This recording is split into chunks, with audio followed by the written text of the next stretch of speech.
Hey guys, Redneck Mini 14 here, back with vlog number 3. And this one is just kind of, where have I been? Um, I guess it hasn't really been that long since my last video. Um, but I had promised some shooting videos with my 795 and 1022. And I'm still going to get to those.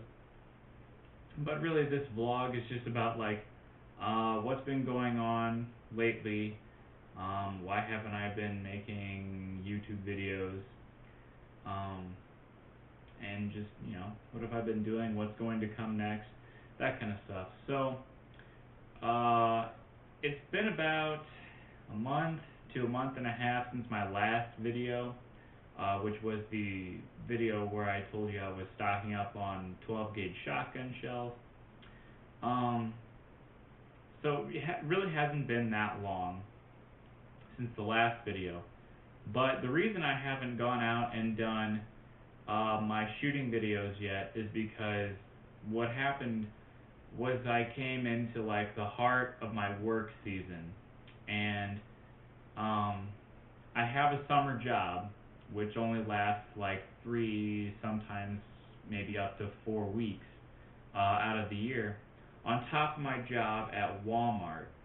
And um, when I'm working both jobs, I'm pretty much working 6 to 7 days a week. And when I have free time, basically I am just exhausted and I want to relax and take a nap, watch some YouTube videos, watch some TV, listen to some music. I didn't really have time to do videos, and I really didn't have that many videos um, in in my mind that I could do just in the house. Um, so I didn't do any videos for a little while, and I have gone shooting probably three. I've gone shooting 3 times since I've um, since I've bought my 1022, but I haven't done any videos with them. Reason being was because 2 out of the 3 times I went shooting with my cousin, who I almost never see, so I didn't want to bother him with trying to waste time, doing videos and stuff like that. So I held off on the shooting videos. And then the last time I went shooting, which was just a couple days ago, I took out a new gun, well, a used new gun, and I will explain that later. Um, well, actually, let's kind of sort of explain that now. If you recall, a few months ago, actually, I don't know, 6, 7, 8 months ago, I don't even remember, I did that video where I asked you guys what gun I should get next, and I gave you 5 options. I gave you the Remington Model 8 or 81, the Savage 99 and 300 Savage, the M1 Garand, the Auto Ordnance Thompson, semi-automatic, kind of like the World War II type replica M1A1, which is the 16-inch barrel. And then the last one was a Winchester Model 1897. So I gave you an option of those 5 firearms. And then I also mentioned in another video that another option would have been Marlin 1894. The only reason I threw the 1894 in there was because I've wanted one for close to 2 years now, and they were out of production for a while, and now they're back into production. So anyway, the gun I bought just recently is one of those 6 guns, and I bought it just a few days ago, and I took it out and shot it, tested it out. I got a pretty good deal on it, and I'm not going to tell you exactly what gun it is yet. I'll tell you at the end of the video. But it is one of those 6 guns. So if you want to take a guess at what I bought, you could put it down in the comment section below. There's not going to be a prize or anything, and you know, it's just if you want to guess, see what I got. Because some people did give me suggestions, and some people might want to know if their suggestion was the gun that I bought. Anyway, so other than gun shopping, I went to a gun show recently. I bought some ammo recently, and the ammo is this. It's this Federal Power Shock 30 carbine, 110 grain jacketed soft points. And basically, I was in Bass Pro trying to kill some time, probably about a week ago, and I just really wanted to buy something because I was in their parking lot for quite a while, for like an hour. And anyway, I bought this box of 30 carbine soft points because it is possible in the future that I will hunt with my 30 carbine. And just a comparison, the one, this one here is the soft point, the Federal soft point, and then this one here is Remington UMC Full Metal Jacket. Both of them are 110 grains. It's just that one is a soft point and one's a Full Metal Jacket. Which, by the way, soft points are not cheap. At Bass Pro, they were $24.99 for a box of 20, and that's pretty expensive. But it is hunting ammo, and it's just ammunition that you're not going to plink with, because this stuff here is $30 to $35 a box for a box of 50, which is significantly cheaper than $25 for a box of 20. But anyway, I'll probably use this stuff eventually for hunting. I might try and find myself a 5-round magazine for my M1 carbine, or a 10-round magazine for hunting. I'll probably, hunt maybe coyotes. It's not the most ideal coyote rifle, but I could also probably hunt hogs with it too. And also, when I'm 21, a gun that I would probably want to get is a Ruger Blackhawk in 30 carbine. Just as a sidearm, just like if I'm deer hunting or something, and a coyote might sneak up on me, or a bobcat might sneak up on me, which is possible. It has happened before. Not to me, but to my brother-in-law and other people that I've talked to.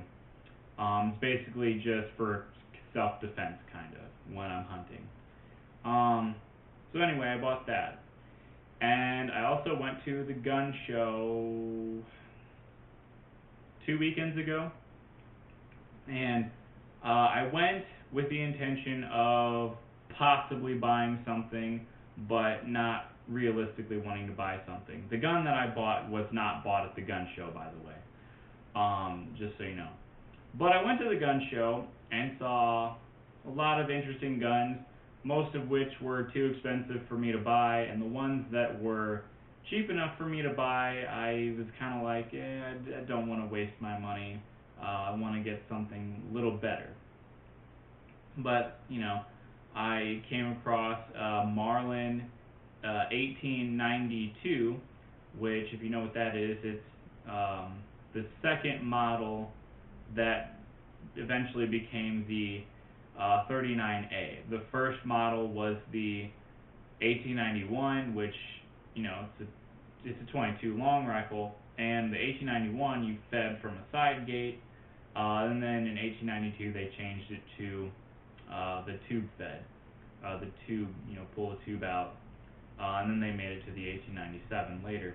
But the 1892 was on sale for $800, which For an original 1892, I didn't think that was too bad, but still more than I could afford. And that's not a gun that I was looking for.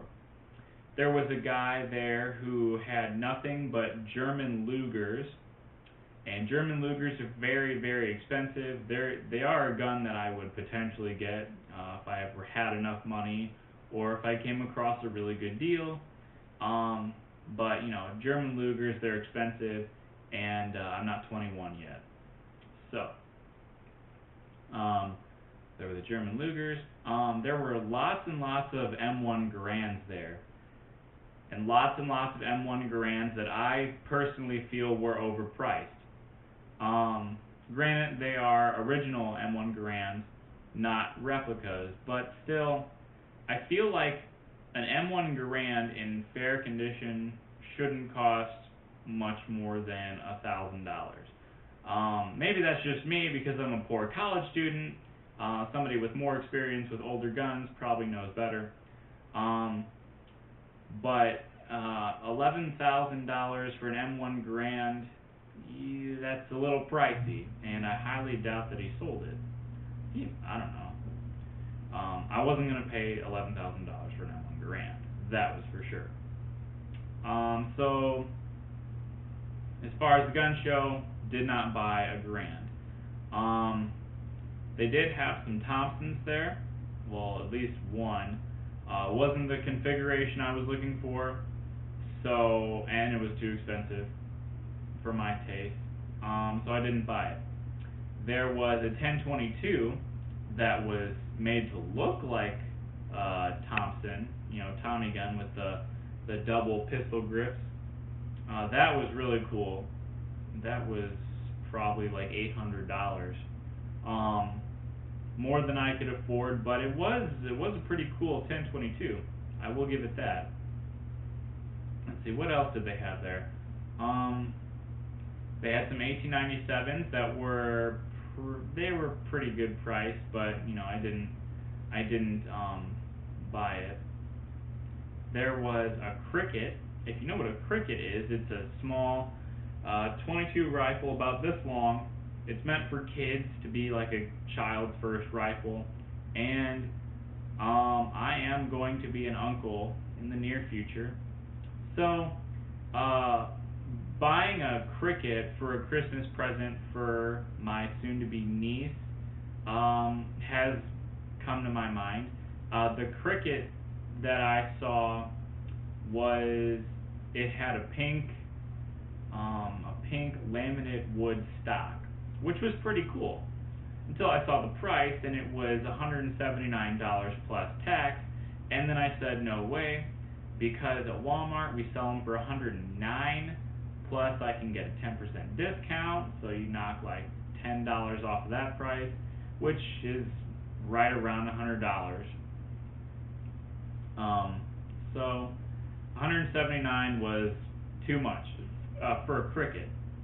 And I could even switch out the stock and buy for one at Walmart, and it would still cost less than $179 most likely. So I passed on the Cricket. I did not see any Savage 99s or Remington Model 8s. So yeah.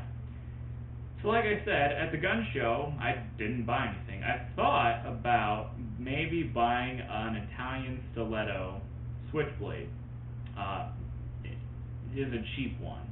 They had a whole table with a whole bunch of different switchblades, and I really, really like Italian stilettos. I'll probably do some videos on how I got into Italian stilettos in the future. I might buy one someday. Actually, I might buy several someday, and I'll do videos on that if I ever get them. But I just decided I didn't want to waste my money, so I pretty much left the gun show empty-handed, which this is the third gun show I've gone to, and left empty-handed just because, I would rather spend my money on guns or ammunition that I could get cheaper someplace else. So I didn't buy anything there. But what I did do was I went into a gun shop, a small gun shop, recently, and what I did was I bought a gun in there. And I'm not going to go into detail on my decisions, why I made the decision that I did in this video. I'll do another video. But if you guessed the Winchester 1897 for the gun that I got, you were right. This is a Winchester 1897, and it's actually an original Winchester. It is not a Norinco or a Cimarron. It is an actual Winchester. And as you see, it is safe.